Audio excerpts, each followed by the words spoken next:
Take me out to the ball game. Take me out with the crowd. Buy me some peanuts and cracker jack. I don't care if I never get back. Let me root.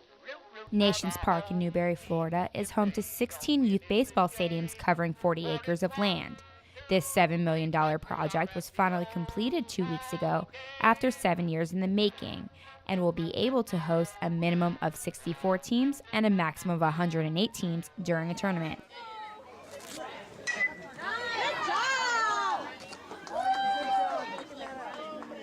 Nations Park was built just like Cooperstown Dreams Park in New York, and both parks have similar looks. The 1920s style fields are famous for youth baseball players, and baseball operations director Kyle Hill says that the plan is to make Newberry the new Cooperstown. This will become a destination. If you've ever been, Cooperstown, New York is the same way. Without the Cooperstown Dreams Park or the Hall of Fame, that's just a small town, very similar to Newberry. So it becomes a destination spot, and that's what this will eventually be. All destination spots have hotels, and as of right now, any team that plays at Nations Park has to stay about 18 miles away in Gainesville. If Newberry does get a hotel, they will only fill up during tournaments that last half the year. Parks and Recreation Director Richard Blaylock says most teams will still have to travel. There's no way that we will be able to put enough beds in Newberry to accommodate a baseball tournament that has 100-plus teams in it. Because of they'd be full during the time of the event, but the rest of the time during the year they'd sit vacant. So we feel that we'll get a hotel eventually in Newberry that will do it. They will come in, but for the most part, the bulk will still stay on the I-75 corridor. The city of Newberry is looking to not only add hotels, but more shops and restaurants before baseball season.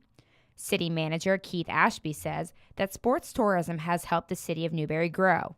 Well, this is definitely an economic development package, and that's how we entered it. The vision that the city, of course, is sports tourism, and we think that is a wedge that allows us to grow, because in the last 4 to 5 years, this economy, the national economy, has been weak, as everybody knows, but sports tourism has not been. Sports tourism has grown throughout this process, and with that, the city of Newberry has grown. We're the only city in North Florida that's grown the last 2 years. It's going to take some time for the city expansion, but Blaylock says there's going to be a lot of changes to the city of Newberry, but don't expect it to get too big. So I don't think that you're looking at an Orlando type blow up of a community. You're looking at a small expansion of what we do. And I think it adds more of a convenience to the citizens of Newberry than it does a detriment to the city. Some citizens of Newberry are a little worried that their small city will get expensive with the new baseball park being built. Blaylock says they have nothing to worry about. Basically, by going the sports tourism route, where people are coming to the community and for a short stay, spending some money and going away. The city of Newberry has the lowest ad valorem taxes in this part of the state, and I think the citizens like that.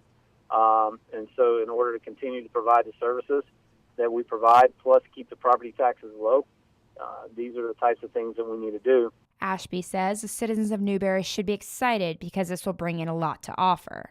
Very positive process for us from an economic, because it brings jobs and it brings a tax base that allows that to be spread through the commercial process, and not all the burden then goes on the residential tax. The official grand opening for Nations Park is set for March 23, 2013.